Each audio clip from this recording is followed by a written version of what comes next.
sent in from fans of the show all the time. We've had some cool Michigan State stuff. Saturday's count sent us shirts, sent a banner that I'm going to put up here in the studio soon.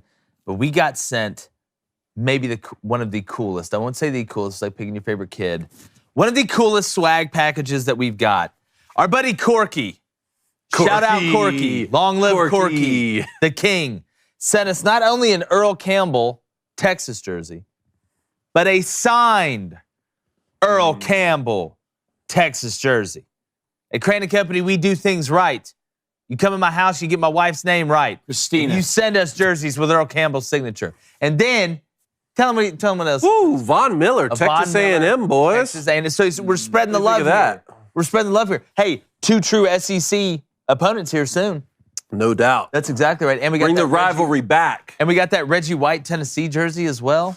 It's a good situation. Yes, thank you, Really Corky. good situation. So thank you, Corky. Really, really appreciate that. Hope everybody as well is excited about this incredible Bears Washington game that we're going to have tonight in the NFL. Another week. Yeah. Another week. I know of you great guys football. are just super excited. Another week of a great Thursday game, guys. But Did if y'all I not told enjoy you, the Colts-Broncos game if I last week, told David? you, say, the last week of April, that tonight you could watch the Chicago Bears and the Washington Wildcats play a game, you would watch it. Oh, I'm not. You'd Of be course. pumped. Yeah. Of course. You'd be thrilled. I'm not saying I'm upset about it. It's just funny, like Blaine was alluding to, that it seems like most of these primetime games, I know the Chiefs just played the Raiders. It was 30-29. There was some drama there.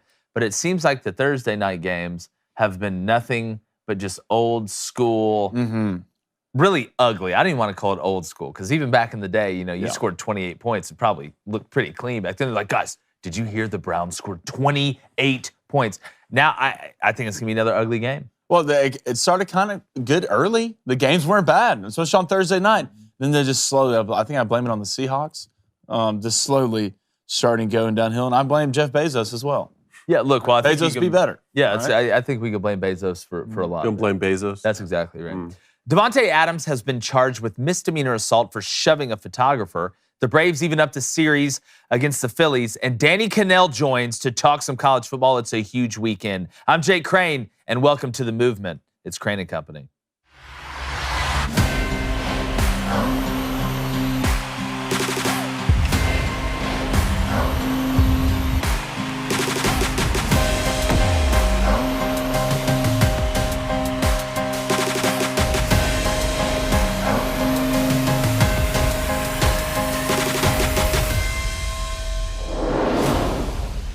Raiders star wide receiver Davante Adams has been charged with a misdemeanor assault after he shoved a camera guy that walked in front of him as he entered the tunnel after their loss to the Chiefs Monday night.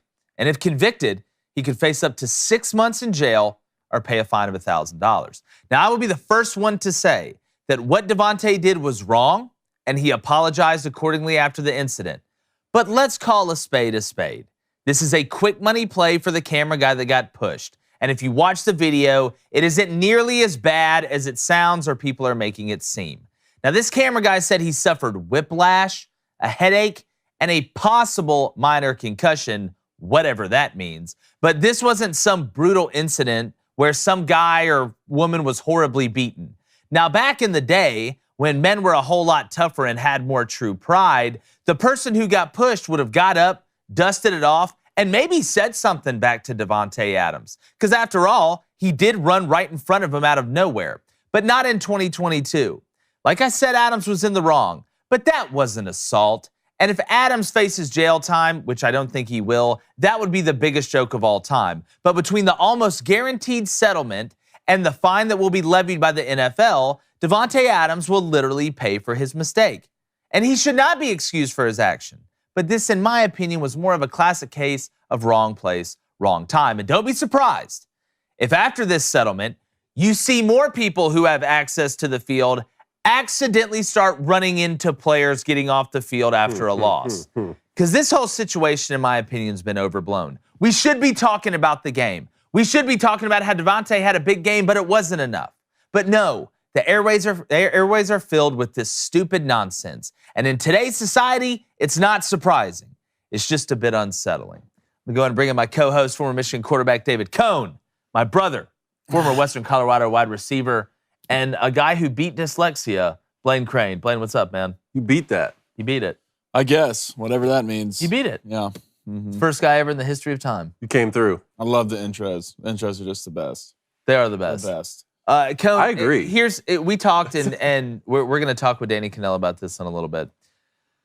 But the Davante Adams situation, and again, two things can be true at once. I feel like I say that every day, but we have a problem of just thinking it's one way and the other way is horrible or the other way is better or whatever. Davante Adams pushed the guy. Right? The guy did kind of surprise him, did spook him a little bit, jumping in front of him in the tunnel.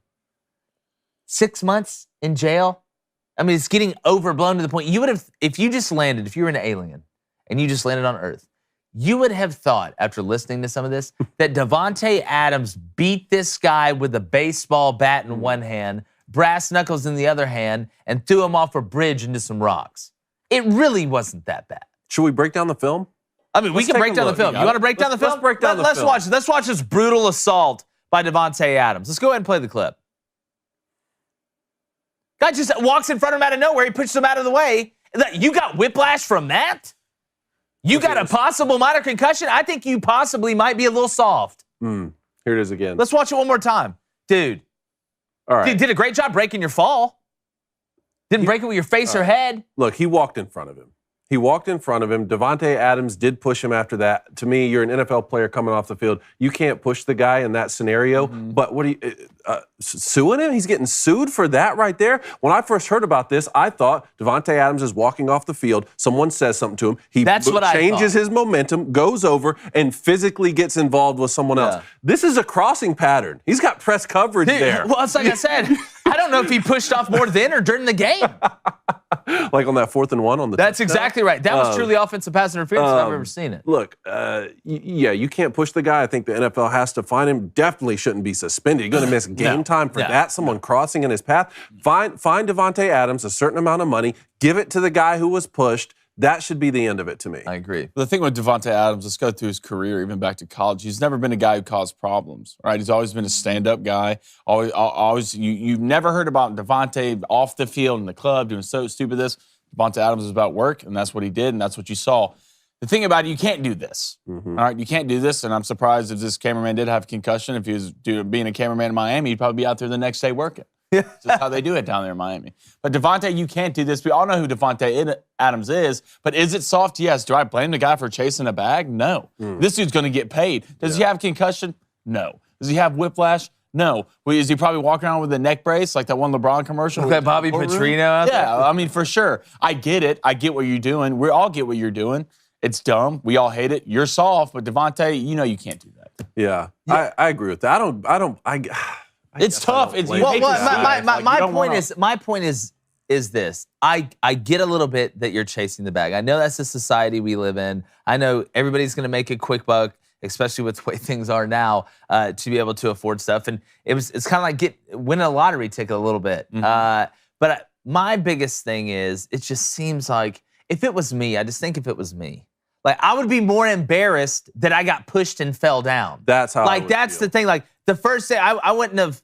I maybe would have settled something outside of court, but I wouldn't have just sat there and taken it. Like I would have got up and either been like, "Hey man, are you gonna apologize or something?" Or I would have got a little bit upset. And some people say, "Oh, well, you say that was Davante Adams. He's the NFL player." I don't care.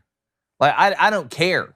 It's a pride thing. It's just how we are, and that's what worries me, man. Yeah, I agree with that. I like that point. Also, I don't mean to be overly technical here, but he's getting sued for assault. I think they mean battery. Yeah. Battery is when you physically, like assault is when you threaten physical violence. Look, I'm not a criminal doctor. I don't leave it to the Booster Club. There are attorneys. The Booster Club. There's some attorneys on there. Attorneys in the chat. Like Tell I said, I didn't go to law school. I stayed at Holiday Inn Express. I think they mean battery. Yeah, but I think this thing's all the way over. That should be telling, actually. If you're the cameraman, you got to play into the role. All right, you got to play into the role. You be with the crutch, like he's a crutch. Both my arms are broken. My wrist feels wrong. So are you the guy where if somebody like accidentally hits you in a fender bender in the back, like you come out like? No, I'm not. Stephen Hawking, I'm not. But I get people who are. I mean, you see these people. What are they called? Ambulance chasers? Like you see them all the time. Like I remember. Well, those are the lawyers. I was at some big casino, like hotel casino, and I was probably 13, 14 years old, and I'm walking with a backpack. The whole family was there. I'm walking with a backpack. I take a step backwards, and this old lady was right behind me. I barely touched her with my backpack. She went flying downstairs, down everything. She's like on the stairs. I was screaming and everything like that, and I'm freaking out. I have no idea what's going on. And apparently, they the hotel people came up to us. Like, this is like the third time she tried to do it this month. Oh, she tried So to like get people that- are out here waking up with the mentality of I'm going to pretend I'm getting hurt today to catch a bag. All right, Yeah. and the cameraman had to saw his opportunity. He had to see. He's like, I'm gonna cut. Do you think it was just a super high IQ play? Like It was a crossing pattern. It was a crossing bag? pattern. It's gonna Davante work. Adams is clearly walking up the tunnel. He crossed right in front. Yeah, I feel like, how do you not see that? It's not like Devonte Adams is a little guy. It's not Peter Dinklage. Well, if you look at it from the back, the view, the back view of it, it looks like he's kind of looking a little. You got to remember, he has a visor on, so you really don't know where his eyes are looking. Could be looking at the crowd. Oh, I'm not talking about Devonte. I'm talking about the camera guy. Okay, the camera guy. The camera guy knew what he's doing. And a lot of those guys, camera guys and the workers, they're hustling, trying to get into position. You know, I get that. Like, players are about to come off the field. You need to get where your boss or where you think the best shot is, you know, in position for those shots. But I don't know, man. My dad just had a situation like this where he's driving. Someone comes up and like side swipes him with their car, and he sues my dad. Really? Yeah, and Well, it's like that just part like what on. Blaine It's was like saying. that Like, part. it's probably It's the like third that part time on. he did it this week. It's like that part on Liar Liar when him and the secretary, like the secretary, like gets upset at him, like the old lady, and she's gonna quit, and like and he can't tell a lie, and she asks him, she's like, a couple years ago, when my friend had that burglar fall in her house on that knife and cut himself, and he sued her for $8,000. Said, what do you think should have happened? He's like, I could have got him 10. The pen is blue. All right, let's go to the Booster Club. But before we do that, guys, really quickly, we got to give a shout out to our partners at Epic Will. And you know, we always talk sports, we talk live stuff, and there's some things that are more important than others. And this is the highest priority you can have. I mean, you don't want to leave your belongings up to the state, anybody other than you. And the people at Epic Will, it's a heck of a deal, David. And did you know you can set one up a heck of a lot quicker than it takes you to do your taxes? But you got to go to epicwill.com, use promo code BOOSTER, that's BOOSTER, and you save 10%. For $119, you get the whole thing. The whole shebang, bing, bang, boop. All right, last will and testament, living will, healthcare, power of attorney, and financial power of attorney. I know it sounds like a lot, all right, but here's the great part. You can literally set it up in as little as 5 minutes. You'll spend more time trying to figure out Wordle today, all right? So go to epicwill.com, use our promo code BOOSTER, and just get it done, people. It's smart. Take care of it. Even if you're not married with 7 kids, it's in a Brady Bunch situation. Get your stuff. You can be single, but get your stuff handled. You want people to have that you love to have your stuff. But speaking about people that we love, that we would love to give stuff to, that have stuff that we give out too. Yes. What's up in the Booster Club? The people, the realest of the people. Let's go to Texas Ed. Texas Ed. True OG. True. Texas All right, it says, Ed. this photographer is softer than Alabama's yearly non-conference schedule. There's nothing better than hopping in the chat on an early Thursday morning and Bama hates Surround. Look, if you're gonna come in and choose violence, you might as well choose Is type of that violence. fair to Alabama? I don't think that's fair to Alabama. I don't think it's fair to any. Who cares if it's fair? Michigan's non-conference schedule, I could see. Yeah, Michigan's a great example. Alabama always seems to start with Yeah. some blue blood Power they 5 murder. program who's kind of bad right now. The strategic thinking kind of That down they a little murder. bit, and then they kill them, and then their quarterback gets injured, and then that's what Deandre Francois, Florida Yes. State, Quinn Miami. Ewers, Miami, year after year. It's like, man, don't play him first. I would never play him. Rule 7: don't play Bama in the opener. All right, Colleen Houston, a huge Notre Dame fan. She says, Cohen, you're correct. Battery is the physical act of attacking. There we go. There we go. Get your ball Attorneys in the back. Attaboy. chat. I love that the Booster Club is so diverse. Really, there's It no is. question we Well, can't we believe lean in on them equity and for. inclusion here. It's like a There big you pot go. of gumbo. It is. Big pot of gumbo. Spicity. All right, let's go to Josh Reagan. Says, I don't care if you're Davante Adams or John Adams. John's my guy. You ain't going to push me like that. You're going to respect me like a man. Having said that, it ain't mainly suing the dude after. I mean, again, I think it's the nuance of it. You're like, too, if the economy's going great, I don't know how much photographers make, NFL photographers. There's one guy that we know already has a lot of money that's an NFL photographer. We're going to get to that. But part of me can understand chasing the bag a little bit, like Blaine said. I think that was I get it. Like it was a good point. But you just, again, you got pushed out. Number one, you went flying, man. You went absolutely flying. I get Devonte Adams is strong. He's an NFL player. He's in elite shape. but you don't get up a little bit like upset. I mean, you get up just like, hey, all right, and then call your lawyer. I don't know, man. It just rubs me the wrong way. I mean, pride or the bag. Math and push. You can have both. Why can't I get up and be upset and then not do anything and then sue you? You could. Yeah, let's say best of both worlds.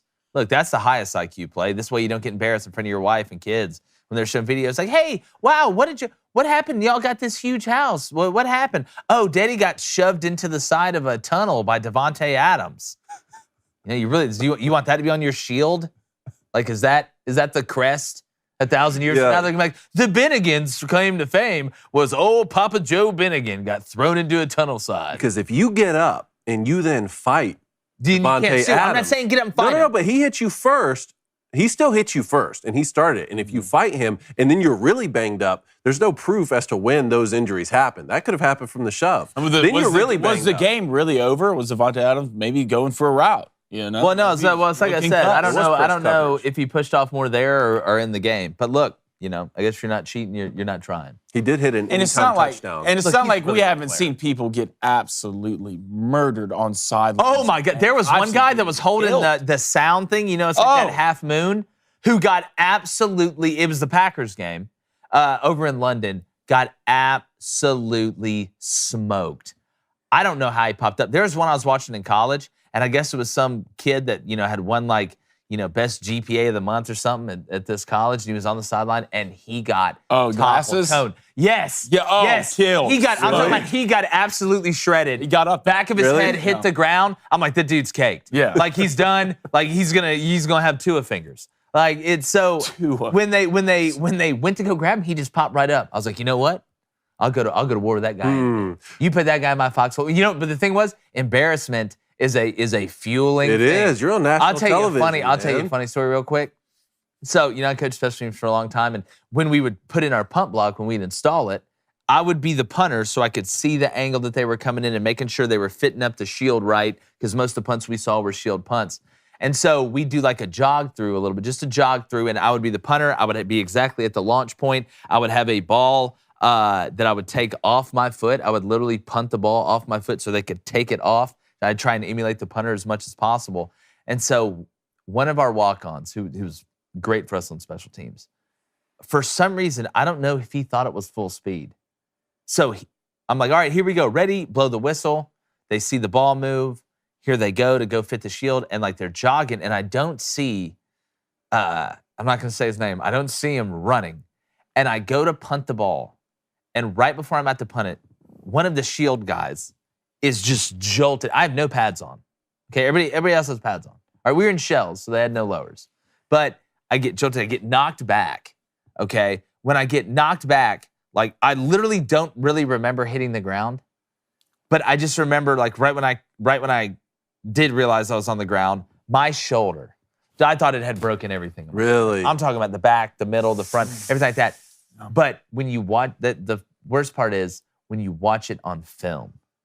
Do we have that tape? Best. Do we have that tape I think somewhere? I could possibly find it. Really? I got destroyed. He felt so bad. But I mean, my shoulder sort of looked like Quasimodo. Yeah. Like I was going to go be ringing a bell. You look like Manny Machado. Yeah, I look like Manny Machado. Oh, the thing from no. the Wait, so should coaches wear pads at practice? Is that what you're saying? No. What you should know when Kirby it's a jog Smart? through and when it's a run through. And I know he could. listens to the show and he knows exactly who I'm talking about. And I'm sure I will get a message later. But I have recovered. The shoulder's fine. Still just got a hand. Can you imagine Brian Kelly out there at practice, full pads on, just blowing the whistle? He looked like one of the dwarves off Lord of the Rings. Don't do that. When they go to war. I'm just waiting for him to take his shirt off at a pool. Yeah, look, this Net Orgeron. Yeah, I mean, who really knows? And people don't realize how funny film is either. Yeah, it's hilarious. Let's go to Malcolm Martin, a $4.99 donation. Ooh, Malcolm, thank you. Ooh, It's hold on, Thursday. Malcolm. It's Thursday, the happy hour special. He said, if it was me, Devonte would have met me at the 50-yard line. He probably would have hit him with a stone cold stunner. Look, you have to do it while absolutely crushing a beer as well. That's just the stone cold move.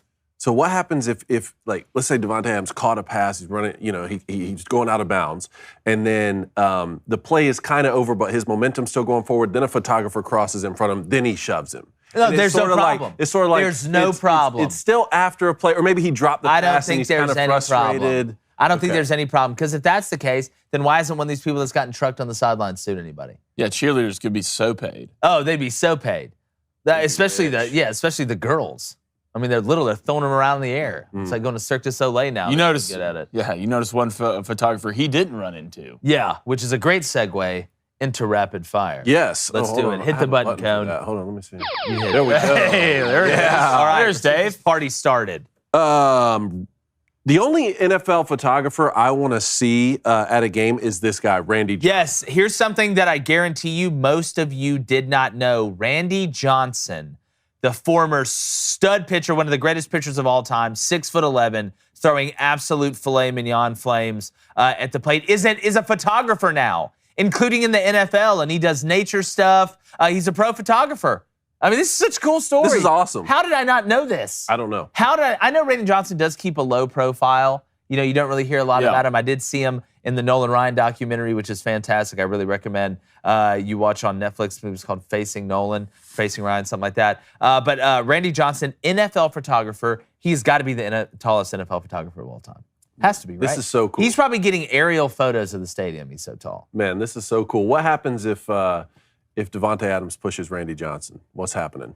Davante Adams would never push He Randy wouldn't. Johnson. I don't know. I don't think he'd even fall down. Well, look, I saw Randy Johnson explode a bird in baseball. You don't I don't want think that. we talked about witches and stuff the other day. I don't think you test a guy. Like, Randy Johnson does look like he's going to grow up and be Gandalf, doesn't he? Like, he's going to get like... He's in early stages. He's in Gandalf early right now. stage Gandalf. I can see that. Is Randy Johnson... He's got the face. If you watch that new Lord of the Rings show, I haven't, he looks exactly like the guy who came out of the sky. Like, exactly like him. Well, I mean, first of all, helping the your Hartford. nickname's the Big Unit. Yeah. Right? Yeah. So don't please try to push me. And two, in Jurassic Park, the T-Rex wasn't chasing him. The T-Rex was running from Randy Johnson. That's exactly right. And you know I what? think he could come off the edge. I think Randy put him in Johnson the could come pocket. off the edge. Randy, you have to put him in the pocket. Put him in the pocket, Randy Dave. is 6'11", but he's like One's about seen over the line. Check. I don't know about that. Why not? I don't know about that. I gonna think put him come in off the DN? edge, maybe a swim move, strip sack. Well, when he throws the post, I mean, it'll be like 15 yards shorter because his hand's extended. He's so tall. That's a slant. A post is a slant to Randy. Just put him in and to catch fades. Is Put him Randy at the Jo- 10. yeah, that. Randy, be a giant. Could he There get you off go. the line? Could he get off the line? That's the question. That's the question. We would have found out if he would have been the photographer on Yeah, Monday night. look, Is he maybe the we greatest can. pitcher of all time? No. doing this? He can make a case. No, He can I would make a take case. Pedro over You can Randy all- yeah, Johnson. you can Okay, make a case. we'll do this another day. Yeah, I would but take let's Pedro. stay on baseball. All Let's right. do it. Because the Braves evened up their divisional series. Yeah, last night against the look, Kyle Phillies. Wright, first 20-game winner. Thanks, Kyle. Let's start throwing him game one, okay? You think so? I'm sick of watching Max come out here and forget. All right, he's basically Drew Barrymore from 50 First Dates. It seems like every time Max goes out there in a big game, he just absolutely forgets. Kyle Wright, does he have the best stuff on the team? No. But is it the right stuff? Yes. Does he have the right mentality? Yes. 6 innings, 6 Ks, 2 hits, no earned runs in a game you have to have. He had the 4-seamer working last night, which is like in the bottom of the barrel of his pitches. That just shows you, how good these guys are to be able to dig into that repertoire. It's like a golfer being able to pull out shots in different situations. But the Braves, they did last night. Now, nobody scored through the first 5 innings. I want to give Zach Wheeler some credit. Zach Wheeler, a homegrown product, came in and shoved against the Braves again. But they were able to break through. Why? Because they got hits, win, not only with runners in scoring position, but with 2 outs.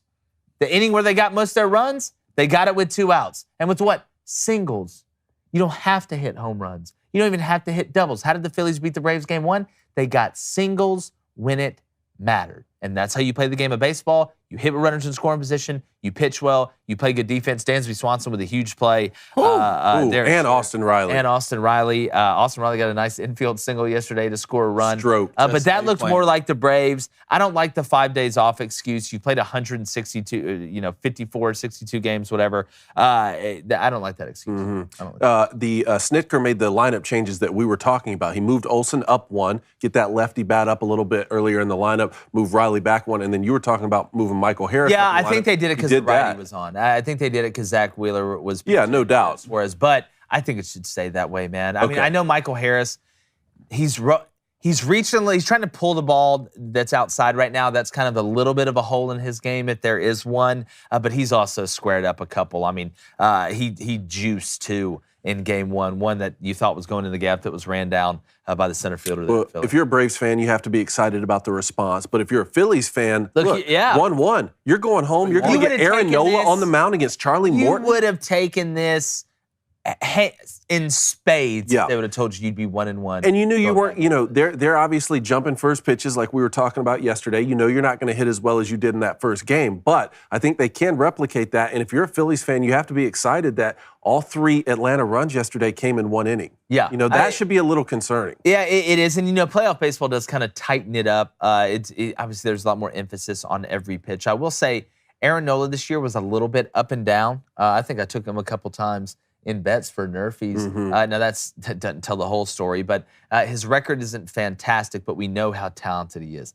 And it doesn't matter what your record was during the regular season. You got to go in and pitch good for this game. Part of me thinks, though, this is one of those games where the Braves kind of repay him for Game 1. I would not be surprised if you saw the Braves win this game on the run line. I would not be shocked. Charlie Morton, if that hook's working, he is absolutely deadly on the mound.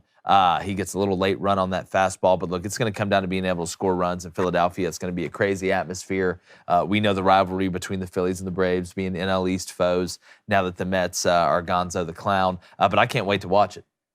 Dodgers lost to the Padres last night. That series is even now. That's it. Look, we're getting some good action in these series. You're not seeing blowouts. You're not seeing a bunch of sweeps. Now, you did see the Mariners sweep the Blue Jays, but that's really about it. Clayton Kershaw last night, guys, who'd have thought?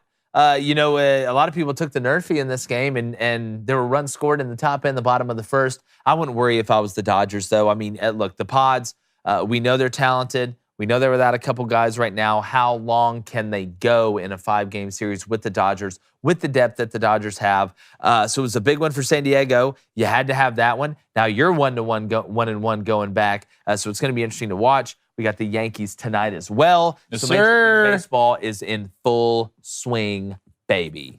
So Kershaw went 5. He gave up 3 earned. Yep. Darvish went 5. He gave up 3 earned. Gotcha. 5-3. Well, guys, think about all the really outside of the Braves series. I mean, Justin Verlander got knocked around. Logan Gilbert pitched well, still gave up 3, but pitched well, especially compared to Justin on that day. Garrett Cole did well. Garrett Cole did well. So you're getting a little bit of both. You're seeing which star pitchers are standing out, which ones are struggling. But you can't put too much stock into one start either. I mean, Darvish, the start before in the wild card series came in, was absolutely dominant. Absolutely dominant against the Mets. So again, you're going to see the depth of pitching, especially when these series go long, when they're not just 3-game series, when you don't get those extra 2 days of rest, when you're having to dig into the bullpen late in Game 4 or late in Game 5, who are you going to go with? So it's going to be fascinating to watch how they use these pitchers. That's why you just love one of those games where you could get up, 8-0, something like that, where you can throw some arms in the bullpen that aren't exactly your guys that you have to go out there and just absolutely shove with to be able to save them for down the stretch when you need that guy to come in and get you out of that jam, when you need that guy to go the extra inning in the back end to be able to close the deal. So it's going to be fun to watch. All right, last 2. Somebody, I think a Nebraska fan in the chat the other day asked for the Anthony Grant hit. Yes. In the Rutgers game. So we delivered, and we pulled this clip. Let's watch it. Let's do it. The Scarlet Knight side of things normally. Thompson again. His outlet is Grant, and he's got room without going broke. Now, Get the brands you want. he's knocked out. This Defender's knocked out, but this wasn't a lowering the head situation. He lowered his shoulder. Look, he lowers the shoulder into. You got hit so hard in the chest, it knocked you out up top. Because I remember this. He was out cold. Oh yeah, you're done. Out absolutely cold. But this is a clean hit. This is a clean hit on both sides. This is running angry as part of the game. It's part of the game, right? We talked about it yesterday. We led up the show with it yesterday. There was nothing. There was no dirty intent. There was no malice. He was finishing a run. I will say, though, I still do not understand, and not one person can explain to me how there is never offensive targeting called. Nobody can explain it to me. How is it dangerous for me as a defender to lower my head into you? But it's not dangerous for you to lower your head into me. And we see it all the time. We see it all the time in college. We see it all the time in the NFL. And you never see it called. Now, my thing is, I feel like if the runner is lowering his head and the defender is lowering his head and they meet like this, it should be offsetting. It should be offsetting. Or it's Warnings. picked up. Warnings. Warnings. But I still again feel like college football should adopt the flagrant 1 and flagrant 2 when it comes to targeting. Flagrant 1 is your absolutely intent, trying to take a guy out, launching. It's obvious. And we see those every now and then. Just absolutely obvious. You saw it in Oklahoma TCU, I'm going to be honest with you. When Dylan Gabriel slid and the guy from TCU basically tried to put him in the Ohio triage State. tent. Rutgers, Ohio State. Stuff like that. We see it. That should get you automatically ejected from the game. 15-yard penalty. You can stay on the sidelines. But if it's one that does not have ill intent, or one of the ones that we see that's called where the offensive guy's going down and the defense guy has to go down to hit him, or it's incidental, it should be a flagrant 2. It should be a 15-yard penalty, and you should be able to stay in the game. Now, if you get 2 flagrant 2s, then I think you should be taken out of the game. Okay. Why don't we just do that? I don't understand. I don't understand. And the NFL doesn't kick guys out for targeting. Why not? Why do we do it in college? I would probably an offensive player probably lowers his head more than a defensive. Agree 100%. Running backs probably do it more than anybody. And people got to realize, like, they're doing it to get in football, game the of low leverage. man wins. Yep. All right? No matter if you're tackling, doesn't matter if you're running the ball, the low man wins. So they're trying to get the lowest, and your head just kind of naturally goes down. But I agree, there should be warnings given out or something like that, but the offense does not get called for it at all, and that needs to start being a thing because it's just as dangerous. How could it not be? Yeah, well, what you're going to find out, what would happen if they started calling offensive targeting is you would see more guys standing up and getting hit. Yeah. And people would realize how ridiculous some of this targeting stuff is. Yeah. I think it would expose it. I think calling offensive targeting more would expose it. That sometimes it's a part of the game. There's sometimes where there's ill intent, but sometimes it's just part of the game. I really feel like it would almost backfire on them. One of the most common coaching phrases for ball carriers is run behind your pads. That's exactly right. How can you, it's very tough to run behind your pads and have your head completely up at a 45-degree angle. You know, if you're running behind your pad, naturally your head is down. And it is dangerous, and they're trying to do what they can. But I like the flagrant 1, flagrant 2 route that you're talking about. Yeah, because again, they talk about lowering the crown of the helmet, right? Lowering the crown, that's unbelievably dangerous to where my head's so low that my crown's facing forward. But as a defensive guy, we talk about leverage. You know, you tackle behind your pads, but you have to see what you hit. Like, that is dangerous. You should not tackle like this. You should tackle people with your eye. You tackle people with your eyes. It's hat, hands, hips, and feet. That's how you tackle people. Hat, hands, hips, and feet. That's how it works. And you still see targeting sometimes where the guy's hitting him with his face, like face on another face mask, where they call targeting. That's not targeting to me. I thought targeting starting out was I am lowering the crown of my helmet. Why? Because it keeps me from breaking my neck. Your spine. Targeting was about not breaking your neck, not preventing concussions. Now, I know sometimes that goes hand in hand, but hitting somebody with your face, hitting somebody with your mask, hat, hands, hips, and feet, that is not targeting. That's football, and sometimes it happens. Now, you don't want to hit them. You don't go aiming for their face. But guess what? When I'm going to hit you like this and you want to get low, sometimes you lower in my level and our faces do hit. But most of the time, I'm trying to hit you in my aiming point on your body, whether that's a side profile, whether that's head on. I'm trying to get lower than you, tackle you with my face, have better leverage, drive my feet and hips, and roll through it. Nice. All right, last one. Someone was asking for the disc golf champion, the Gannon Burr guy. I need him to send in. Do you remember who it was that asked for that, Blaine? I don't. Was talking I don't about remember disc that. golf? But let me kind of work through it for a get second. Get the chat hopping over there. Can you ask him if he'll send one of the highlights he wants us to play, and we'll pull it for him. Because what if I told you that they probably already talked about this today?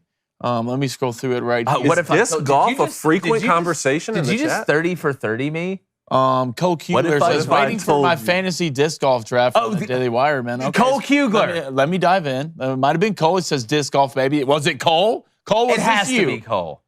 It has to be Cole. Was this you, Cole? Nat King, is that you? Okay, I'm gonna keep diving into it. Good. Hey, I want you to dive in there. Yeah, I'm gonna dive in there. Okay. Right. Look, Coach, I'm gonna dive in there. Coach. Hey, thanks, Coach. Appreciate Coach. Thanks, Coach. I'm over here too. Yeah, what's up? Jazz hands. All right. Jazz hands. Hey, let's take a few Boost Club questions. We're gonna get Danny Kanell up in here. All right, we got a donation from Matt Skinny. All right, I'm gonna get the board working. When I plug the board in, the random woman started talking on the. That's okay. You tell her to be quiet. We're busy today. Yeah. Okay. Hey, we're working. There's men in here working. Yeah. If you're in the arena, there are just simply different rules to abide by. What happened to the phrase "man up, coward"? Yeah, that's why I'm scared. It's the bag. It's So I'm what it scared is. China's going to take us over in like 3 weeks because we try and 3 sue 'em. weeks? Yeah, We'll they sue come over 'em, here though. and push us. We'd be like, no, We'll sue them. we're suing. No, you. that's assault, but it's battery. Racist Yeah, assault. he's like, yeah, it's assault, it's war. Yeah, Josh Reagan says, I don't get disc golf. If I had enough space for a disc golf course, I'd rather play a par 3 golf course. Yeah. Of I mean, course look, you I'm not. would. What do you mean? I Josh, think that's a great. I'm with you on that. do par 3 hole-in-ones count on a par 3 course? Yes. I've gotten mixed reviews on this. Yes. It's like, no, it's It just does not every, count. like, It does percentages count. to shoot up. How many times? It's a par 3 course hole in one. There's an asterisk. Does it have to be Okay, over 100 see? yards? Does it have to be over 100 yards? Is there like a yard marker? No. The distance Just of the it's hole the doesn't concept of matter. the par I don't care if it's a 50-yard hole if it's a par 3 on a normal course because you're only getting so many of them. But if you get 18 tries at a par 3, Wait, hold on. That's where it's a little So different. why do you have to be so offensive to? You know why they make par 3 courses is for little people. That's like is that what it it's is? like a normal sized course. That's how But fun I've it is. played them and they didn't discriminate against me. I need to call those par 3 courses and thank them for not excluding me then. Yeah, sure. You will probably look just so out of place there. But they one have to par make the 3 golf course bigger for you. It's par 5 courses for David. No, I'm David already 6'7", bad he's enough. par 5. I'm already course. bad enough. I'm bad enough I at would the love par a par 3s. 5 course. I would absolutely love a par. Well, yeah, you I could mean- shoot some high scores on a par 5 course. So look, you bogey one, eagle the next. Let's live the life for a little Let's bit. live it a little We're bit. playing scramble. Is this a 4-man? Who shot 74? Yeah. Who has 2 thumbs and shot 74? This I will guy say did. this, Not though. this guy. I will say this to your question. If I hit a hole in one on a par 3 I don't care. course, I'm telling people. Yes. People are going to know. No, I'm leaving out the par 3 course part. Yeah. I'm saying, guess what? I went to a golf course yesterday, Yeah. which is technically correct, and hit a hole in one on a par 3. And when they say like, hey, tell me the story, follow up, to give me all the details. Yeah, it was a par 3. I was on the It par was a 3. par 3. It was There was a lot of them that day. I was really sensual with the 9-iron, really, got in there and got some answers, and, it found its way home. I'll tell you what. Like Feifel. I think hitting a hole in one on a par 3 course is less controversial than if you hit a hole in one using a mulligan. Like if you had your first try That and you doesn't hit it in the water, and then you second ball it, Blaine, and then you hit Second a hole ball in one. doesn't count. How, Second how ball in, doesn't how count. in It doesn't good conscience? Yeah, can you tell can't people you hit breakfast hole in ball one? a hole in one. Yeah. You hit a hole in 3. You You did. made par. Yeah, you did. made par. Congratulations. Good job. And it was an exciting par. It was. Yeah, we're all excited, but don't go around saying it's a hole in one Yeah. because it's not. Unless you were playing by yourself and it was a mulligan you used. Oh, I hit so many Nobody hole in would ones know. by myself. I've probably made 4. I'm like a guy from North Korea. I'm shooting about 15 and make 7. The hole in ones every course I'll play by myself. Then he talks to dolphins and doesn't go to the restroom. Dolphins talk to him. That's true. You're right. I'm sorry. Blaine's Wow, mustache? The greatest account ever. All right, Iron Man football. Yes. All right, let's go. Hashtag Ask Crane and Company. Is the Egg Bowl going to be the biggest rivalry matchup in the SEC this year, guys? I mean, when we're saying biggest, you talking about the one that's the most important, like the one that has the most ramifications. I mean, it's not a bad argument. Auburn, Alabama, Auburn's out of it. Georgia, Florida, Florida's pretty much out of it. I mean, Tennessee, Alabama, that's a rivalry. I mean, now I know it's not the Auburn, Alabama to the Mississippi State, Ole Miss, but I mean, yeah, Clemson, South Carolina. I mean, South Carolina's not going to, outside of pride, which Well, we you all said know. in the SEC. Well, South Carolina's in the SEC. Yeah, I'm talking about rivalry games. Yeah, right now. Look, I mean, here's the crazy part. Imagine if Mississippi State hadn't dropped those passes and fumbled that punt against LSU. LSU. And I know it's easy to say, go back, well, what if this didn't happen? What if this didn't happen? What if they didn't shoot Franz Ferdinand? Like, I get that, okay? But it's still interesting to think about an undefeated Mississippi State, who would be top 10 right now, in my opinion, against an undefeated Ole Miss, who is top 10 right now, in my opinion. I mean, we're kind of getting some Hugh Freeze, Dan Mullen vibes a little bit this year, especially if they would have won that LSU game. Yeah, I think it's a possibility. Top 2 for sure right now. Which one am I missing? Which LSU, Arkansas? There's not going to be huge implications on the line for that. Texas A&M, LSU. There's not going to be huge implications on the line for that. I still think Georgia, Florida could be interesting, but it's not. Oh, it's going to be interesting. Yeah. But I think he means biggest by the most writing on the game. And the last few years, we've been excited about the Egg Bowl because of the Leach and Kiffin personalities. And now we're excited about the Egg Bowl because these are great football teams. Very true. I mean, they have a legitimate chance to be great football teams. Yeah, it's going to be fun to watch. I mean, and this weekend's loaded. I mean, forget even rivalry week. 6 top 25 matchups Yeah, this week. can't wait. And guess what? Let's go ahead and bring in our good friend from SiriusXM, CBS Sports, Cover 3 podcast, Danny Kanell. We're talking everything college football. You don't want to miss this. Make sure you like and subscribe. Danny Kanell, bring yourself. All right, as promised, very excited to bring on from SiriusXM, CBS Sports. You can catch them everywhere. The Cover 3 podcast brought to you by BetOnline, Mr. Danny Kanell. DK, what's up, man?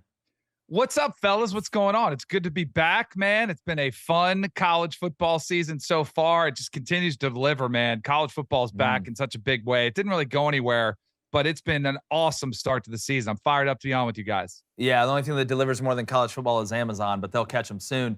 Danny, too, it always goes by so fast. It always goes by so fast. It's like we just started week 1, Georgia, Oregon, all the way across the board. Now we look up and it's week 7, but there are some absolutely delicious matchups this weekend. No dollar menu, it's full filet mignon. I want to start with one that may not be in the spotlight as much, but you do have a tie, too, with your alma mater there at FSU. I want to ask you first about the trajectory that you've seen this year. They seem to be playing so much more organized, more together. It seems like Mike really has a grip on their identity and who he wants them to be. You add that with Jordan Travis really figuring it out. He's way more efficient with the ball. The intermediate passing game for him, there's been a huge jump in the last 2 years. It's going to be a tough one against Clemson. You do get him at home, but what do you think about the overall trajectory right now from Florida State as opposed to what we were hearing coming in the year? Because that seat for Mike was seat warmer hot a little bit. Oh, definitely, without question. I mean, it's a program that is restless, that is desperate to get back to relevance, to getting, double-digit win seasons and being in the ACC, championship conversation and the playoff conversation. And it was bumpy. It's been bumpy, but I actually really liked Mike Norvell from the moment he got there. The first interaction I had with him, listening to his plan, his vision for what he wanted Florida State to be. But at the same time, I was like, this isn't going to be easy. Then you get COVID year 1, year 2, you're kind of still trying to get back onto the scene and you're still weeding out players. You've got a little bit of a quarterback controversy with Mackenzie Milton, transferring in. And then you kind of just, it was a rough year. But what I saw last year at the end of the season, the last 5 or 6 games, I saw a couple things. I saw a team that started to fight, that didn't give up on the season, because a lot of teams, and even Florida State's recent history, would have thrown in the towel, checked out. And then I saw Jordan Travis start to develop. I was like, all right, he's starting to make some good reads. His completion percentage goes up. His touchdown to interception ratio starts to improve. And then you come into this season, I'm like, all right, I felt kind of good about this season. But I thought good, by good, I mean 8 wins. I think that's where I was. The total for them was 7.5. I was like, they'll go over, but not much more than that. And then, so here's where we are now, though, Jake, because we get the excitement. We start off getting the top 25, first time since 2017. Then you have a stumble against Wake. It's like, ugh. But Wake looked like a better team. Yeah, I think Wake was the better team, to be honest with you. Absolutely. They had no business there. Then this past weekend, you blow, a 17-3 lead. You don't score a point in the second half. Yeah. You lose to a team that had -5 passing yards in the second half. And there's a little bit, so I don't think it's controversial, but Florida State fans are all up in arms about the play calling at the end of the game. Florida State's kicking game, which I'm very familiar with, having held wide right 2. I wasn't going to bring that. I wasn't going to bring that up. I'll tell you this, though. There was nothing wrong with that hold. I heard that was one of the greatest holds there's ever been. They said it's one of the greatest holds there's ever been. Laces were out, slight lean toward me. It was perfect. Exactly. But so, we've got our history with kickers. It's another problem for Florida State. I mean, against Wake Forest, they stopped kicking extra points because they didn't have any confidence. So then late in the game against NC State, I totally understand Mike Norvell saying, let's try a shot for the end zone. There's time on the clock. We've got the downs to do it. Let's just see if we can get a touchdown. And you're thinking worst case scenario is incomplete. That's it. And then you get to kick it on the next down and you win the game, or, potentially have a game-winning field goal. Then you have the interception thrown by Jordan Travis, him and Micah Pittman on the different, opposite pages. And it looks like a disastrous play call. At some point, you've got to trust your players to do the right thing. And I don't know whose fault it on. Was it a wrong route? Did Jordan Travis overthrow it? But I don't have a problem if you're thinking we got to take a shot because your kicker's under 50%. He's been atrocious. I had no problem with that. So now, the long story short, all that momentum you had built up through the first 4 games, all of a sudden it's completely gone, and you're looking at 3 losses in a row against a very good Clemson team. So it feels to me like as much as that pressure was off, it's squarely back on Mike Norvell against a very, frisky Clemson team that has dominated the conference. Yeah, and speaking of Clemson, I was going to ask you about Hendon Hooker on this next one, but I'll go ahead and just double it up. First off, do you think Hendon Hooker has a legitimate chance? He's going to have an opportunity to have a couple Heisman moments or a Heisman moment this weekend against Alabama. Then you do play Georgia. I have him as number 2 in my Heisman race right now, behind C.J. Stroud, who I think's a number 1. I know Ajigba's been hurt, but Marvin Harrison Jr., they've got aliens running around. And the wide receiver room isn't a problem at Ohio State. Then also DJU. I've seen a lot of things, Danny. I've seen a lot of quarterbacks progress. I've seen a lot of quarterbacks using offseason to build chemistry with wide receivers. And typically you see that timing pay off from game 1 or series 2 on. Very rarely do you see a quarterback's timing click as old as DJ is after being a year in game 3 or 4 of the second year, but I guess that's just his timeline. He's winning in multiple ways. He's using his legs effectively, and he's understanding his matchups. You go back to the Wake game, he took advantage of every matchup they had down the field. Do you mind talking about those two for a second? For sure. Hendon Hooker might be my favorite quarterback in the country. And I think if you it's a little bit pricey. Bet Online right now has him at 7-1 odds. It's, you'd like a little bit longer than that. I actually scooped him up 35-1 in the preseason, just coming in off the season last year, 31 touchdowns, 3 interceptions, and he's picked up on it. But I don't think he has to win the game, but if he has a good game and has them in contention and they lose late, or if they knock him off, he might jump to the top of the Heisman conversation. It would be that impressive because he's going to have to do it.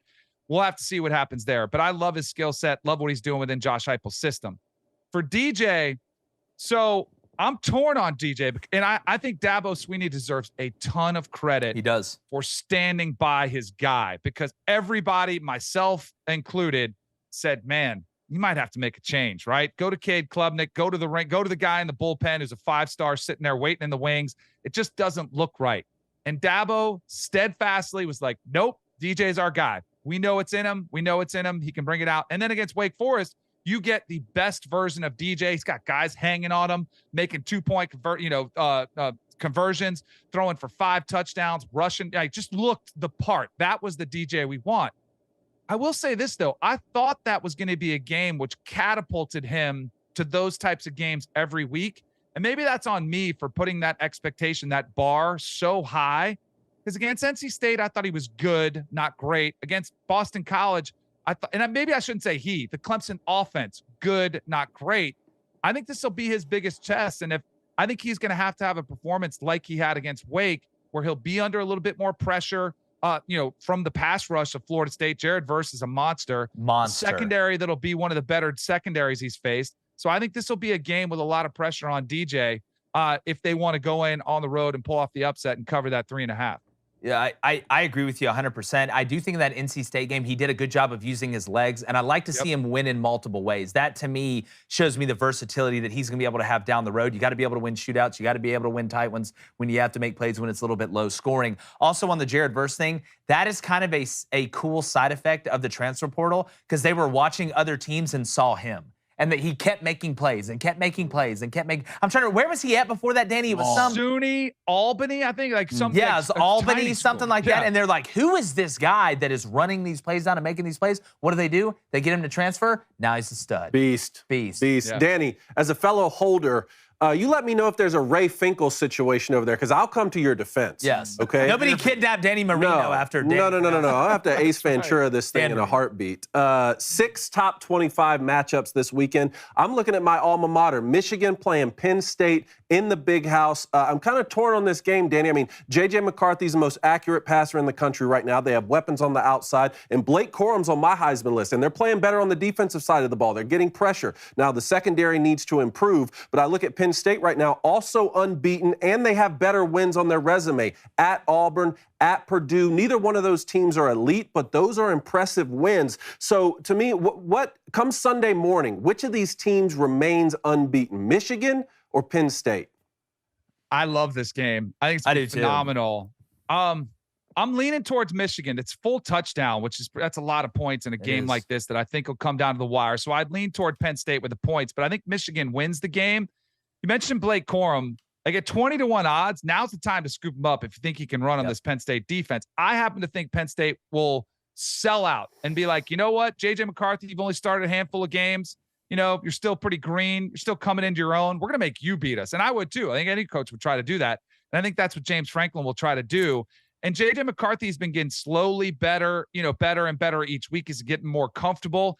I thought the switch from McNamara to J.J. McCarthy would be a little bit, you'd see a little bit more in the pass game. But I think what we're learning more is that what Jim Harbaugh wants to be is what he's been through his entire career. Don't buy into what they tried to do a little bit when they brought in Josh Gaddis and they bring in, a different style. And they're like, ooh, we're going to be flashy. We're going to go up tempo. We're going to spread you out.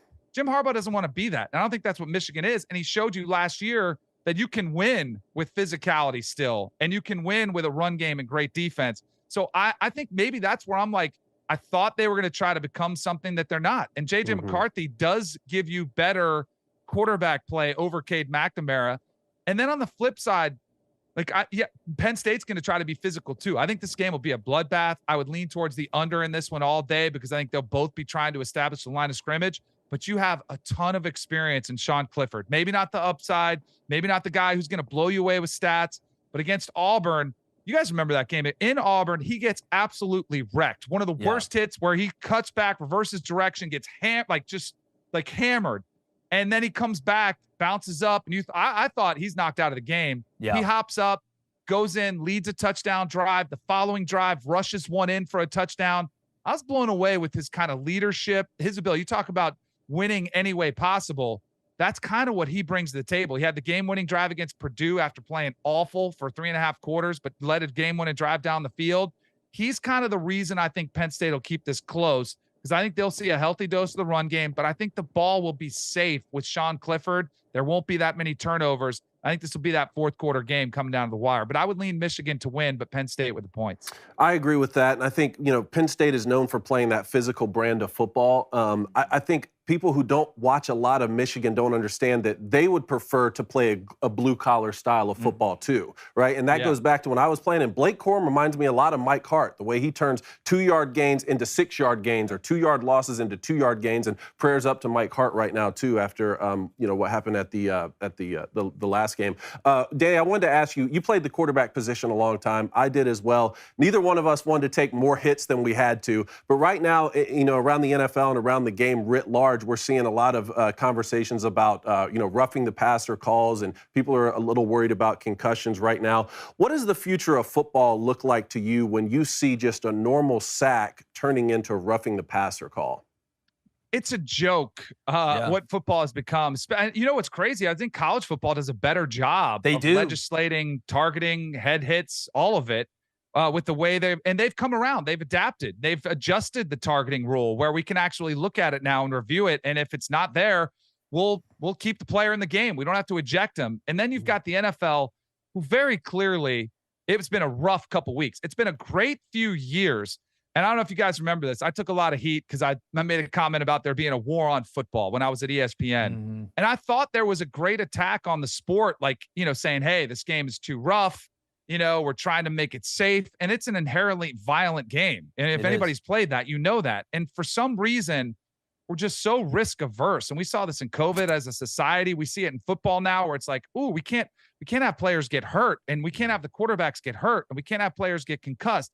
Nobody wants to see players get concussed, but it's a part of the game. That's why they're wearing helmets. It's why they're paid handsomely at the NFL level and now even at college to take on that risk. And every player who puts on the uniform and puts on a helmet is aware of that risk. You knew it. Every time I took the field, I was like, that could be me. I could get knocked out cold in this game, but I still wanted to take on that risk because I knew it was part of playing what I think is one of the greatest sports that we've known.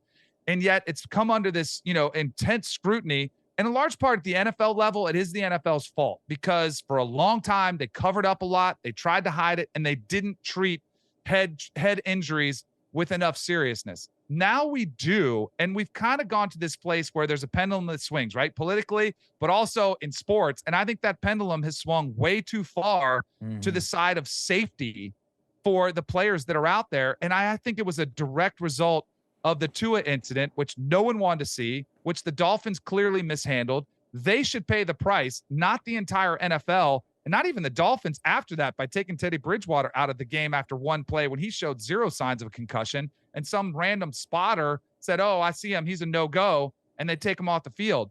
So I do think the NFL, they've announced they're going to try to meet with the NFLPA. I hope the pendulum swings back towards the middle where, yes, we don't want head-hitting plays. We don't want players stumbling around, staying in games, but we still have to have tackle football because that's what players play it for. Players love the physicality, even quarterbacks sometimes. People don't believe it. But also the fans, they want to see hits. They want to see a physical game, and it's a physical sport. I think the NFL would be far better served to just admit it, to be like, you know what? It's a risky game, and we're trying to do our best to protect the players, but we can't protect them all the time. Deal with it. They'll never do that, but they'd be better served if they did. Golly, run for president. Yeah, well, I mean, common sense. It's what we said the other day. I mean, I literally led the show off with it. Like, if you take the sword out of the gladiator's hand, nobody's coming to the Coliseum. Because if that wasn't the case, why aren't 80,000 people in Ann Arbor going to a needlepoint convention every weekend on Saturday if you don't like the physicality? It doesn't make sense. But like I said, it's common sense, which is way too uncommon nowadays. Soft society, and football is becoming soft. Surprises. The nerfing of football. DK, let's go out. Let's go out to the Pac-12 real quick. All right, got UCLA, got USC, and you got Oregon all undefeated in the conference. I want to know from you, who do you see rising to the top in the Pac-12 and coming out as a champion? UCLA. Yes, Bruins. with you, dog. Yeah. I'm with you.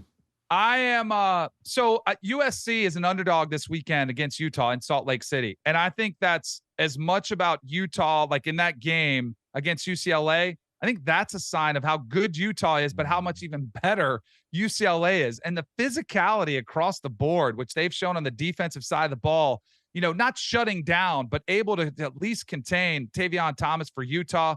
Cam Rising, a dual threat quarterback, didn't have anything going. Chip Kelly's just been slowly kind of putting together building blocks. Last year coming in, he had an 8-win season, got robbed out of a bowl game, didn't get to play it because of COVID, didn't get to play. So they didn't have that opportunity. And all season long, what have we heard about? All offseason, USC, Lincoln Riley, shiny new toys, LA, they've owned the college, football conversation. And all UCLA is just sitting there saying, hey, what about us? Like, we're not bad. We got a quarterback who's been here a long time.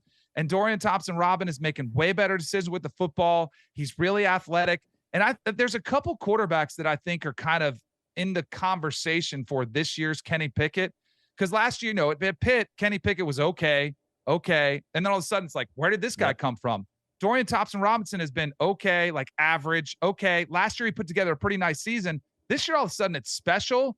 And that's a direct result of playing time and getting experience and being able to get that many reps, because that's the best teacher of the game. He's eliminated a lot of those mistakes. He's got a great tight end in Bobo, who he's got a really good rapport with. They're playing physical. And I think we're about to find out about USC, and not the way that people want to be. It's like, I think USC, we find out they're 6-0. It's been a great story, but I think they get beat this weekend at Utah.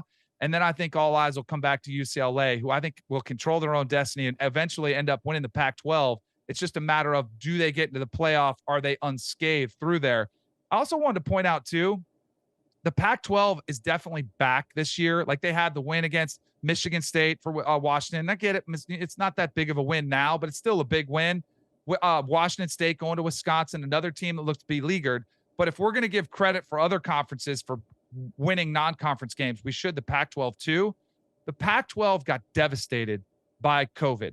I mean, we just have to call a spade a spade. Yeah, it's where they live. Exactly. Politically, they were shut down. There were schools that only got to play 4 games. Like, I talked to some coaches in the Pac-12. Their players weren't even allowed to work out within 6 feet of each other in groups bigger than 4. So, like, you'd have a position group. Well, how are you supposed to spot? I'd be like, and they're like, you couldn't spot a guy. Like, how are you supposed to get stronger so ridiculous. If you can't really push yourself? Not having to have meetings virtually while the SEC, ACC, and even the Big Ten late are having practice. And they're not, like, it was a joke. And I think that's a big reason. The further we get removed from that, the Pac-12 is showing that they're getting that development that everybody else got. They're kind of coming back to the conversation, which I think is great for college football, because I hate the West Coast being eliminated. I'm with you. I'm 100%. I want every region to be good. I want every region of college football to be good. Finally get to see DTR healthy, and he's looking phenomenal. And I'm a firm believer, too, in that Zach Charbonnet had a lot to do with the physicality change of that team. Yes. No doubt. Typically there's always one guy that's kind of a catalyst, and sometimes it's a center, maybe the center that's a little bit short, that's just tough as hell with a beard, or it's a linebacker or somebody like that. But Zach Charbonnet, I think, has elevated the physicality of that whole team when you look at it. I do think, one person does have the power to do that. He's a great back, man. He's James Conner. Back at Michigan. He's James He Conner. runs so heavy. That's who he Yeah. is. He's 100. I say it every show. I'll continue to say it every nice show. comp. Drake May is Justin Herbert, and Charbonnet is James Conner. I swear. Now you're talking. Now I said Hendon Hooker was one of my favorite quarterbacks. Drake May. Oh, Watch, my man is a #1 overall pick. Hey, My for man, stud. that dude's throwing off more platforms than Kendrick Lamar right now. Like it's but Danny, like you want to talk about like Heisman, right? Like MVPs, like who's the most valuable to your team? I can make the argument that Drake May is more important than Bryce Young is to Alabama. They're so bad on defense that if Drake May doesn't just play well, he's got to go off. He's legitimately got to go off so they can win games. That's how bad they I are have on him defense. fifth on my list right now. I mean, I'm with you, Danny. They can't lose a lot more games. Somebody's going to take him. And when you dive into the film and you watch him, it just comes so naturally. And you can see him progress through his reads. He's got really good feel in the pocket, when to run. He's great improvising. Long. He's got all of it. Touch, cannon, like he's got all the throws. Mac Brown, he stole Sam Howell from. I still won't forgive him from stealing Sam Howell. Was a Florida State commit, and then he stole him from us. And now he's got Drake May, who's from the state of North Carolina. He didn't steal him from Who was committed to? What? Who was committed to? Alabama. That's right. Makes sense now. Makes a lot of sense now. Nick and them But don't Mac miss a Brown's lot. Genius. He's a Yeah. genius. You know, Old He's a head. great recruiter. I have one more question quickly. Davante Adams now being charged with a misdemeanor, pushed a photographer after the game the other day who ran in front of him. What do you make of this, Danny? This like depresses me of like where our society is, right? Like, can't we just see something and it's a mistake and somebody apologize and then we just move on? Like, I have a radio show on Sirius XM and we're taking call after call after call on this, not, Dak Prescott or Cooper Rush, and not, what team is the best. It's all on Davante Adams. Ooh, what should she be suspended? Was he in the right? Was he in the wrong? Can't we just take it for what it was? It was a player coming off the field. A dude crossed his path. He kind of, I don't think it was that violent. There was no way you can call that assault. There's no way this dude should be pressing charges but it is what it is. He's seeking a quick, easy payday. The photographer on the field. Davante Adams apologized. I believe him. He went on Twitter, apologized. I believe him. I think the NFL should do something, a fine, which they will. I don't think he should be suspended, but I think you send a message. We can't have this happen again. You don't want guys wrecking photographers, but that's not what it was. He walked, Guy Ross's class, pushes him. It's it. Like, let's move on. Can't we? But we have to be irate. And then there's got to be a guy with his hand out saying, I want my payday because that's my 5 minutes of fame. It's depressing to me when you see these types of situations unfold. Part of me thinks like the camera guy went up to the camera guy and was like, do you think Davante Adams would push me if I walked in front of him? And the guy was like, you won't do it. Like, you won't do it. I mean, my thing is, there are ambulance chasers down here. I live in South Florida. For very sure. litigious. They're everywhere. You get, as soon as you fender bender, oh, my neck. Like, I really That's want exactly the photographer to hold a press conference and come out there like Bobby Petrino with the neck brace and like, like when he got off the motorcycle with his high-priced lawyer next to him, like, because that's what it is. Yeah, well, it's like I said, Davante Adams pushed off all night. That was just the one time they caught him on camera. Danny, appreciate you coming on, my friend. As usual, great stuff. Catch him CBS Sports. You can catch him the Cover 3 podcast. You can catch him basically everywhere. Brought to you by Bet Online, Sirius XM as well. Danny, I really appreciate you coming on, bro. You guys the best. Love my visits with you guys. Hope we do it again soon. Hey, always, my friend. We'll talk soon. Man.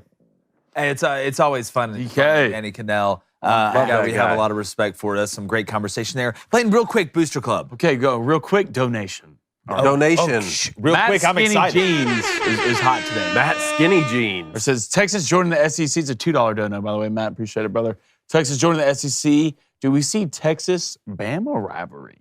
Oh, you have two big brand names. Yes, every time they play each other. I mean, come on. You know the fans of Bama.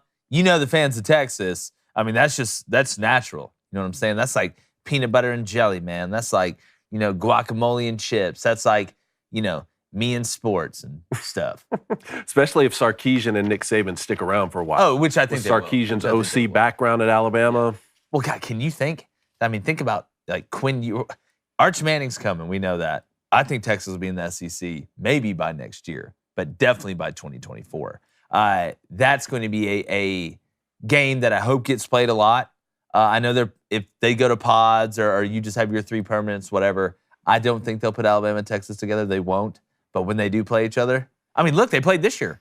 Yeah. I mean, look at that game. That was a hell of a game. All right, J-Mac Volunteer says, I don't understand why some of y'all are so high on Alabama and so low on Tennessee. You beat Texas by 1 and A&M by 4. How can anyone say that Tennessee's team with their offense is going to lose this game? Have we? Is he talking about people in the chat? I've been saying that. Yeah, I'm guessing. Yeah. I was about to say we haven't opined on. I mean, I think Tennessee can beat them. Yeah, we have. I think Tennessee can. I mean, if Bryce we have Young Wes doesn't play- Rucker coming on tomorrow, so we're gonna drop our predictions then. But no, not one person here has said Tennessee. What would you put the line at for this game if Bryce Young doesn't play? What would you put the line at? I would put it at -3.5 Tennessee. Okay. Yeah. It's such a Vegas move from you. Can I get a 2.5, maybe a 1.5? You're trying to You gotta give me a 3.5. So if I'm making the line, alt line that. Yeah, I'm gonna alt line it. If I'm making the lines on that, then I'm gonna go 3.5. Sorry, it's just that's the way the road works. Real quick, one more. Okay, so I put it in the chat about your fantasy bet. Oh, the chip challenge? The 1 chip challenge, which bless your heart. Oh yeah. Bless So your soul. more I read Need a into dub this- this week. explain this to The me. more I read into this, so we do that. We have the Daily Wire Fantasy Football League, and we have some side bets. It's us, Noel, Shapiro, Clavin, Walsh, Morning Wire. Did I forget anybody? That's it, right? No, that's us. And then us three, obviously, that have our own teams. So we do some side bets. Remember, you had the side bet with Knowles doing the baby simulator, like giving birth, which was an absolutely hilarious video. You need to check that out. I know you got a side bet with Shapiro now. Ooh, I have an official Ben side bet with Shapiro this Yeah. week. So Ben's going to come on our show and do an interview about Major League Baseball because he's a big baseball fan.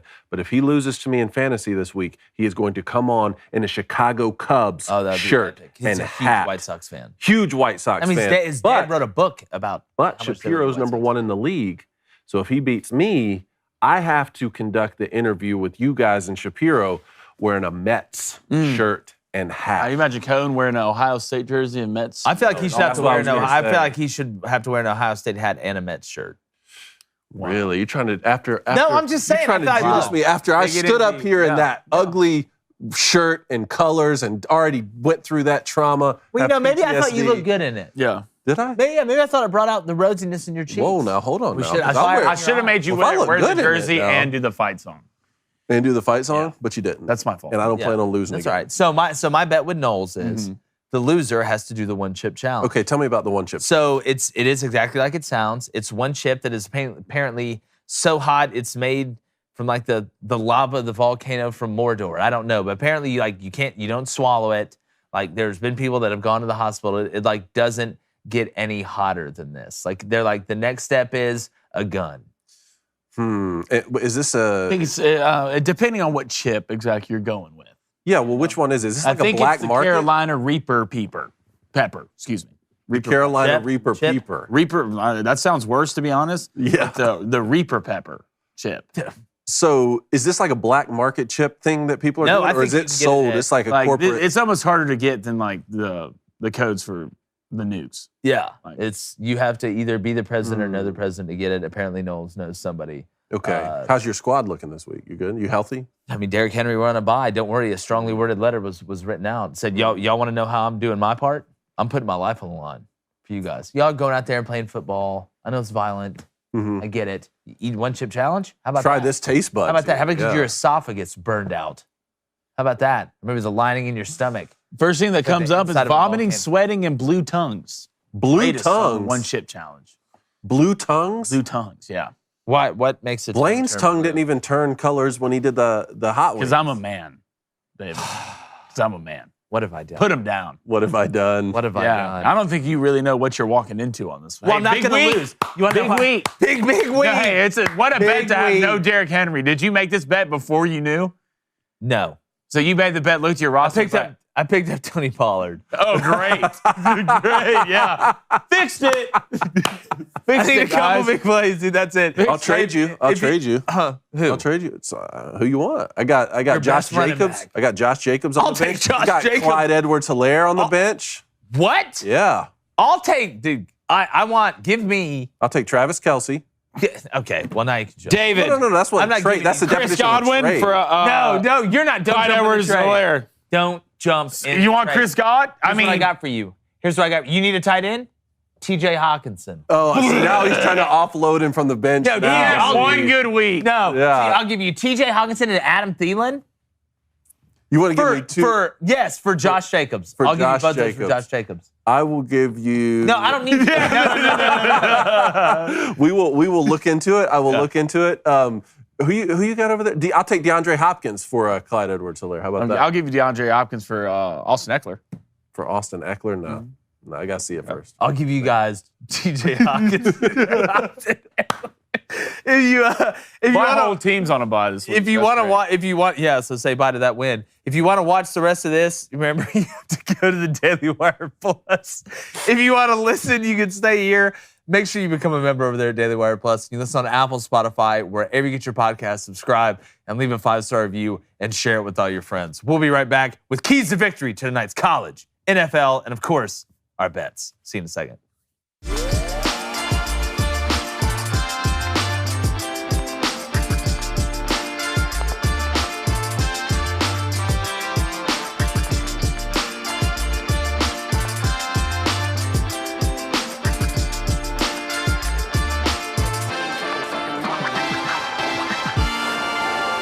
All right, everybody, thanks for hopping back on. Blaine, real quick, I think we have some... Arnie Palmy alert! Arnie Palmies! That skinny jeans, $101 What? donation. Is that a record? He just got pushed over by Devonte Adams. Yeah. He's got the bag. Oh, He's paid, baby. Yes, sir. Get him on the board. Let's go. Get him on the board. Get your name on the board. here. We're gonna go Arnie Matt Palmies. Skinny He said, Jeans. just signed an offer letter for a new job. Congratulations. Congrats, Call me man. Mr. Money Pockets and throw me on the top of that list. Well, there you are, Mr. Money Pockets. My man's got more butter than a Lando Lakes factory. We love to see it. Yeah, the $100 dono gets your name on the board and 2 other things we can't talk about on this show. Justin Decker, $2 donation. Okay, Justin, there we I go. love that. Hey. Love that. Look, I'm taking bets. Jake backs out of bets. Justin's been on this. And the thing about this is, like, it's gotten to the point where I understand it because, we did. We did change shows. I don't know if bet really carries. Bring the over to trash next can in show. here. We just don't have a Bring it in trash. here. We don't have a trash. No, bring it can. in. There's one out there. We don't have one Bring one in ready. here. If If you're out you there, wanna bring do one. No, I'm this- doing this now. I'm doing this now because I'm tired of hearing about it. Okay, if hey, there's if one we out there, have roll one in there. Roll one in here. I'll do it right now. Hold on, God. I'll do it right now. If we have Cortana, if we have empty trash can out there, you bring that in, that'd be great. Yeah, if one comes in, I'll do it. And if not, I'll do it later. I'll do it tomorrow. I'm not backing out of Okay. bets. I'm not We'll just backing do it out of tomorrow. bets. I'm still waiting on Pollock to make me sing the Georgia Fight song. Yeah, I thought you did it at the you did that. tournament. I didn't do it. I was there. I was present. I said, "Here I am. I'm ready to take my punishment." Would the bat no. cage? Would the bat No. cage count as a trash No. can? No, it wouldn't. Yeah, I didn't think. I wasn't trash going to can interrupt counts as his trash can. tournament. To Yeah, do for it. sure. Like you have to make me do the punishment. You're such a Oh, gentleman. here we go. Here we go. Oh Cortana my answered. goodness. Wow. They're trash. Yes. At that. All right, Look at here we go. You want to be good on Jonesy, bets? what's up, man? You guys want to All be right, entertained? let's explain this for a second. Okay, yeah. Okay. You So wanna be last year, entertained? Here you go. What a show. we made a bet that I believe I picked Bama in the SEC championship, and you picked Georgia, correct? Yeah, was that it? I believe that was it. Because I picked Georgia to win the Natty. Yeah, but you said Georgia's going to win In the SEC championship. All right, I think that was it. championship. We'll save this at the end for the end of the show. No, I'll do it right now. I got to take it off of you, but we'll end it with me putting this on you. The show. Wait, putting that out. I thought I was going to jump in it. Yeah, he's going in. Or jump I'm in gonna it. jump That's in fine. it. We'll end it with you right when you end You it. thought you were going to pour that trash can? There's on me? nothing in it. Then why would you think you would pour it on me? Well, I put it on top of you because it's. Oh, you okay? You going to silence me? Yeah. Okay, I got So that. we'll do it at the end. I want the timing to be correct. Okay. But I picked Alabama to win the SEC championship. Yeah. You picked Georgia, and Alabama ended up winning. Then we changed shows, and a lot of things kind of got put behind us, which is okay. I still ate the wings, and didn't feel right for the next 3 weeks, or maybe 3 years. Still don't feel right after what David. He said I still after what We had David. some hot wings for yeah, him, man. bro. That David called Giselle, and Yeah. guess had she to got build an an altar altar for you? Gave him some eye drops, put him in a teddy bear costume. You love to see know, it. so- Well, let's get into keys to victory. Speaking of bear Let's do it. costumes, there's going to be one on the sideline in Chicago. You want to start NFL? Oh no, we have a juggernaut of a matchup tonight. Chicago Bears. Yeah, I'm look, flying offense tonight, boys. Washington Commanders. look, it's going to be. You don't blink. You may miss something like a The whole 3-yard game. like a 3-yard run. Here's mine for the Bears. You got to keep Fields cooking. I mean, the second half of last game against the Vikings, really last game overall, he went 15 to 21, career high completion percentage or completion rate at 71, had a passer rating of 118. It's highest of his career. It seems like they're kind of opening the playbook up a little bit for him as they go. You can kind of see him getting a little more diverse, and they don't have a ton of weapons. Okay, I mean, I know. Look, I like David Montgomery. Think he's a good player. Darnell Mooney. Think he's a good player, but there's not a ton of avenues for Justin Fields to be able to go to and get out of things. You know, they haven't protected him great this year after just letting him get destroyed last year. Him and Joe Burrow, I don't know how they survived like living through the season as bad as his offensive lines were. But if they can keep Justin cooking, the Bears can score points. They're good enough to score points, and they're good enough to score points on this Commanders defense, this Washington defense that's been really struggling. I know they set their record for sacks last game, but they're basically the Michigan State of the NFL. They'll get all the sacks in the world, but have the worst third down rate of any team in the league. So I think you just got to keep them cooking. Easy throws early, embrace the legs, not worried about David Montgomery being able to run the ball with success. Now, on the other side of that, on the flip side, Wentz, you got to use the dark energy. That's what you got to do. They're trashing you. Coach said you're the reason. He can make any excuse he wants and say, oh, that's not what I meant. I didn't call you fat. I just said you were born bigger than everybody else. It's like, okay, we know what you were saying. You said you have the lame duck quarterback in the NFC East. When, in reality, I don't think Carson's been playing that bad. But if I'm Wentz, after what happened before the season where that reporter basically called me out, which I don't mind asking tough questions, and then now the coaches, nobody respects you, man. Nobody respects you. Nobody fears the repercussions of you getting upset and it being detrimental to the team or you losing the team. So now what you got to do, you got to go out there and show up. You got to go out there and show out. I know Carson Wentz is competitive. All right, anybody that can go to practice in the weather in North Dakota that wants it that bad is super competitive. I'll never question it. Like this, you got to embrace the dark energy, man. That's what I'm saying. Yeah, 6 INTs in the last 5 games for Wentz. Washington's 31st in the turnover margin. What I always like about the turnover margin, it speaks to both sides of the football. It speaks to both sides. They're minus 1.4 in the turnover margin, next to last, and they are 26 out of 32 in points per game. Whew. I didn't take it today. I'm thinking about it more and more, but that under is just sounding really good to me. It's at 38.5. I mean, there's not many keys to this game to me. One, who commits the less mistakes, especially turnovers, and who in the red zone can score touchdowns. All right, I think there's going to be a lot of field goals in this game. A lot of field goals. I'm getting used to it on a Thursday night anyway, after seeing the Colts and Broncos do nothing but kick field goals. The quarterbacks, it's going to be huge for the Bears to establish the line of scrimmage. They have not been throwing the ball well all year, but they've been running the ball well, especially with Justin Fields. If Justin Fields come out, it looks like he did last week, they have a great chance to win. Carson Wentz is not playing bad football. He top 4 right now, I think, in passing yards. I think Terry McLaurin has to be a big part of this offense. He's a phenomenal Dotson's receiver. out. Dotson's out. They don't get him involved enough, in my opinion. Robinson's back. And the D-line for the Commanders, that's what y'all were built on. That's what y'all were known about. There's nothing but Bama and Georgia players on that D-line. Extreme Jonathan Allen. Chase Young. You got extremely Chase Young. I don't know if he's back. He was hurt last week. Yeah. But you have extremely good football players on that D-line. Can you get to Justin Fields and can you rush him appropriately? Kind of what we see. Stay in your lane, stay in your gap, make Justin Fields try to break the pocket and make a mistake. But the team who makes less mistakes in this game is going to win. Is Jahan Dotson out tonight? Yes. He is out tonight? Yes. What is it a long-term injury? No. He'll be back. Gotcha. He'll be back, which Jahan has a long career. You want to do Baylor, West Virginia? Yeah, let's do Baylor, West Virginia. Because I feel good about Baylor. Yeah, Am I wrong? No, I don't think so. Neil, their back's against the wall, man. Yeah. Like Neil's on the hot seat. And they're at home. Yeah, Neil's on the hot seat. They're at home. They haven't won any of the big games they've played. Coming off a kind of swamping at Texas a little bit. You got beat 38-20. Starting with Baylor, you got to stay heavy against the run. You got to make West Virginia one-dimensional. Biggest stat in West Virginia, when they rush for over 260 yards, they're undefeated. When they rush for under 260 yards, they haven't won a game. And C.J. Donaldson, their leading rusher, is out tonight in concussion protocol. Their freshman back, who's very, very talented, kind of reminds me a little bit of David Montgomery that we were talking about earlier. But you have got to make Blake Shapen in the offense from a throwing perspective has been really good. Mm-hmm. Blake's really good. I think they're going to be able to score against this West Virginia defense.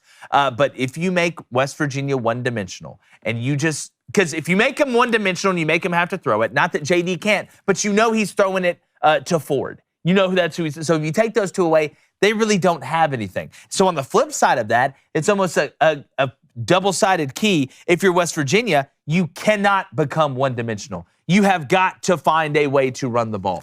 If you can run it for over, and I know that 260 yards is the mark that I use for the win and loss, but if you can get over 200 and you can be somewhat balanced, that will give you a chance. But West Virginia, when it's come to big games, you've seen flashes. But I mean, watching the game they played, I believe it was against either I think it was Pitt. Watching them play Pitt, I mean, it was struggle bus, man. Like it just it seems to me like the West Virginia offensive line just isn't good enough against quality teams. And at the end of the day, you are playing a team in Baylor that I know they aren't the same team from last year that was overtly physical, but with Dave Aranda, they're going to be good up front. And they just lost to Oklahoma State at home and had to sit through a whole bye week being told you're 3-2 after having a big year last year, and they're going to be pissed off. And they're on the road, so you got really not nothing to lose, but it kind of going on the road sometimes is a good thing. It changes scenery sometimes is a good thing. There's a little bit less pressure on the road too. A lot of people don't believe that. That's interesting. No, that is a good point. I still like Baylor in this game, but I agree with you that West Virginia has their backs against the wall. And you were big on JT Daniels before the beginning of the season, and he came out in that Pitt game that we were talking about and really looked good. There was a lot of drop passes in that game. So Blaine, what do you think? You think West Virginia can get back on track in this one? No, I think Baylor's a better football team than them in all three phases: special teams, offense, and defense.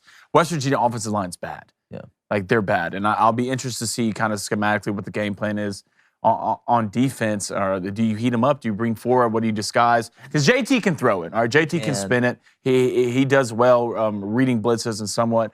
But they get to the point, especially with the running back out. One thing about JT that kind of hurts, he's not really taking the mid-level throws. Like it was either I'm throwing it deep, or, it's a run. It's not really mixed. That's why on Neil Brown, I thought you'd see more. West Virginia's defense, we knew it was a bend and break. We got to get turnovers. Not the best defense, not a lot of depth. But I just think Baylor's a better team. What's the spread on this game? It's 3.5. 3.5. I would almost take Baylor minus 6.5.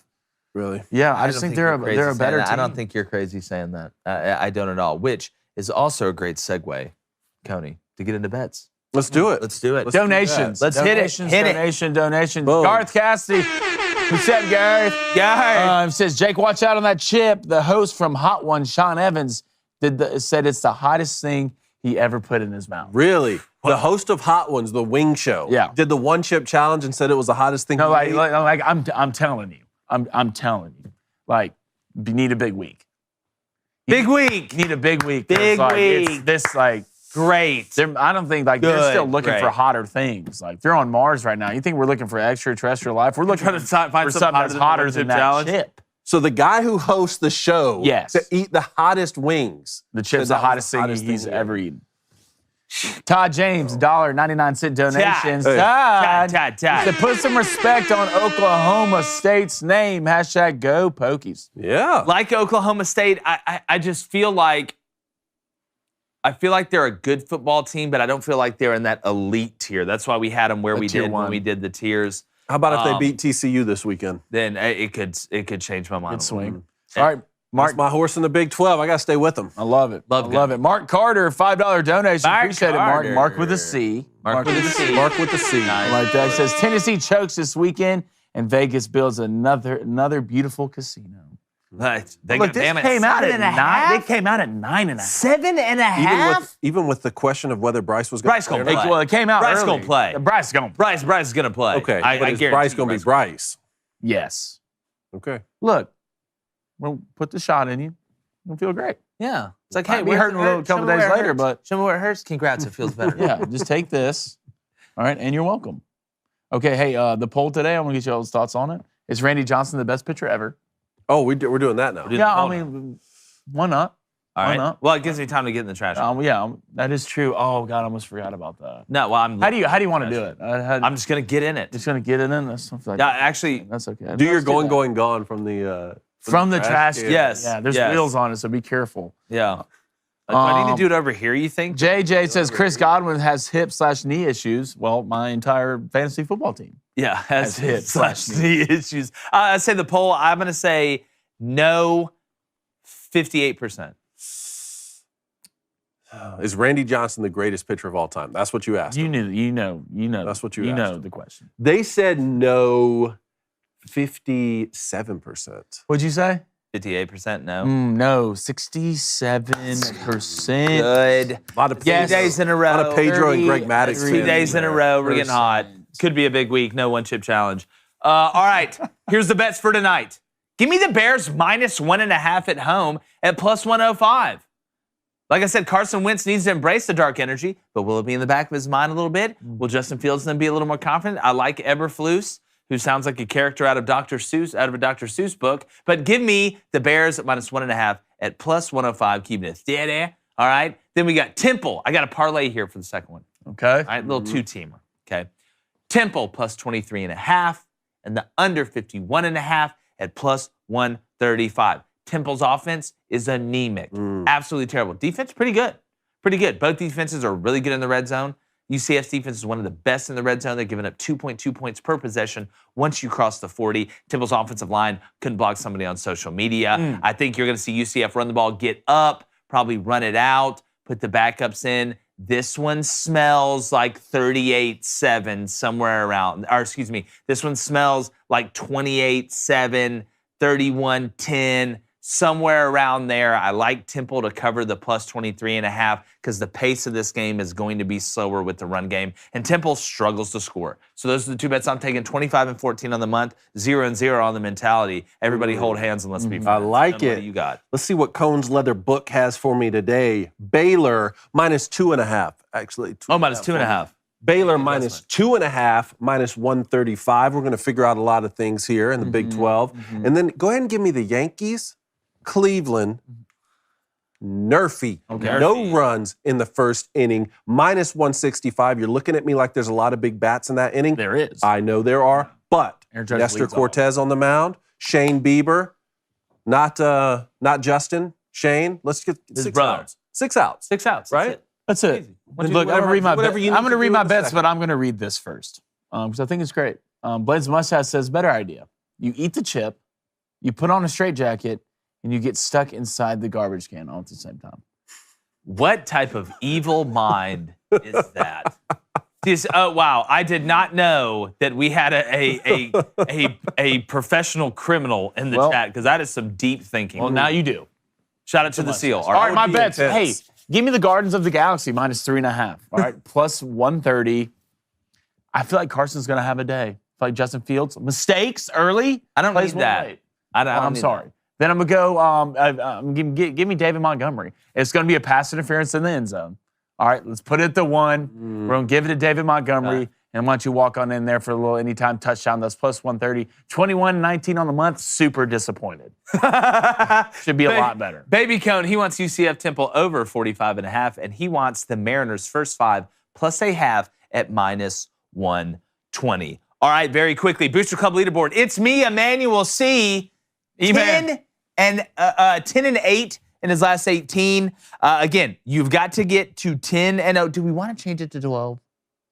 Y'all tell me. I don't know. I feel like, do you want to change it? I want to change it to 12. Okay, so every time, like, All right. here, like, All right, so we're giving some records here because nobody's super duper close to the 12. Emmanuel C's 10 and 8. The Red Aaron is 2 and 0 in his last 2. Sammy V is 3 and 9. Dinkin Flicka is 6 and 5.